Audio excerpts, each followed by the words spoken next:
Hello everyone, this is C Deepika Jain here and welcome back to my YouTube channel. तो आज का जो मेरा ये वीडियो है वो स्पेशली सीए इंटर और सीए फाइनल स्टूडेंट्स के लिए है।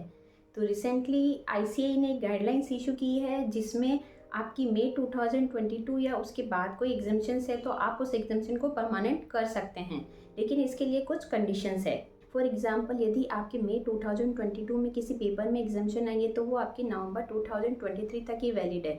और यदि आप उसको आगे कैरी फॉरवर्ड करना चाहते हैं या उसको परमानेंट लेना चाहते हैं तो आप इस लिंक पे जाकर अपनी एग्जाम्शन जो है उसको क्या कर सकते हैं, परमानेंट कर सकते हैं। यदि आपके एक ग्रुप में 2 पेपर में एग्जाम्शन है तो या तो आपको दोनों ही पेपर जो है उसमें एग्जाम्शन जो है वो क्लेम करनी पड़ेगी या आपको दोनों ही एग्जाम्शन जो है उसको लैप्स करना पड़ेगा। आप चाहे कि मैं एक पेपर में एग्जाम्शन ले लूँ, दूसरे पेपर में एग्जाम्शन ना लूँ, तो आप ऐसा नहीं कर सकते हैं। या तो दोनों लेनी पड़ेगी या दोनों लैप्स करनी पड़ेगी। यदि आप परमानेंट एग्जाम्शन क्लेम करते हैं तो आपके जो मार्क्स है वो 50 ही काउंट होंगे। फॉर एग्जांपल, यदि आपके किसी पेपर में 70 मार्क्स आते हैं तो वो 70 काउंट ना होके आपके 50 ही काउंट होंगे। बाकी आपको पूरा ग्रुप क्वालिफाई करने के लिए एटलीस्ट 50% मार्क्स जो है वो सिक्योर करने पड़ेंगे। तो यहाँ स्टूडेंट्स के पास ऑप्शन है कि यदि उनको परमानेंट एग्जाम्शन क्लेम नहीं करनी है तो आप उस एग्जाम्शन को सरेंडर कर सकते हैं और देन नेक्स्ट आप जो है उसी पेपर में रीअपियर हो सकते हैं।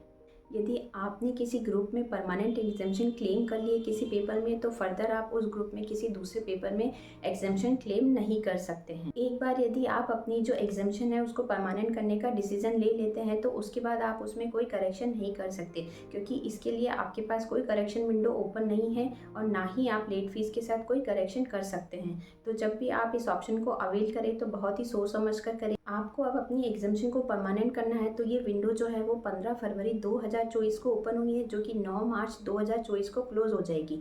तो आपको इस टाइम पीरियड के दौरान ही डिसीजन लेना होगा कि आपको अपनी एग्जाम्शन को परमानेंट करना है। यदि आप इसके बाद में कोई एक्शन लेते हैं तो वो ऑप्शन आपके पास से लैप्स हो जाए। तो ये सारी कंडीशंस है जो कि एक सीए इंटर और सीए फाइनल स्टूडेंट्स को अपनी एग्जाम्शन को परमानेंट करते समय ध्यान में रखना है। तो आई होप आपको मेरी ये वीडियो पसंद आई होगी। अगर आपको मेरी ये वीडियो पसंद आई तो मेरे चैनल को लाइक, शेयर एंड सब्सक्राइब करना ना भूलें। Thanks for watching.